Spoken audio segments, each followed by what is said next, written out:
l'étape, on va dire l'étape 2 du projet Faisons ce que tu veux, où on a proposé à des personnes de devenir inventeurs et donc de s'approprier les vœux qui ont été collectés. On se questionne ensemble et du coup, ça donne lieu à des croquis de recherche, à des dessins, à des réalisations plastiques en volume. Mais l'idée, c'est vraiment que chacun puisse apporter sa contribution à ce projet qui est quand même de relier les gens entre eux.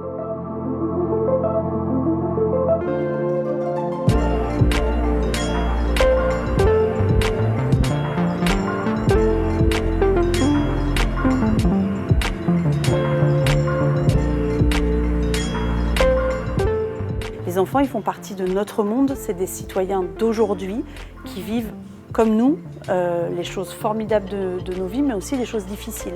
Et j'ai l'impression que justement de pouvoir évoquer des sujets un peu difficiles comme la guerre, comme la maladie, puisqu'on a eu beaucoup de vœux sur la question de la santé. Les vœux reflètent aussi la société dans laquelle on est, hein. C'est être actif face à des choses qui leur échappent et très souvent on n'en discute pas avec eux. Bien évidemment, c'est eux qui guident la discussion et nous on leur apporte des outils pour pouvoir rêver que tout ça se transforme en fait.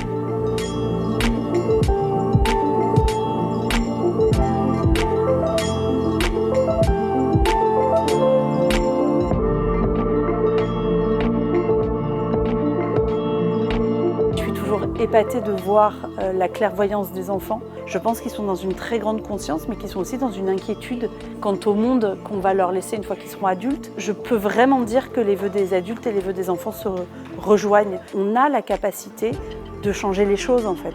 Et que si on se remet dans dans cette perspective d'espoir et de possible, déjà la vie est plus légère et puis on se rend compte qu'on est nombreux aussi à avoir envie que le monde évolue.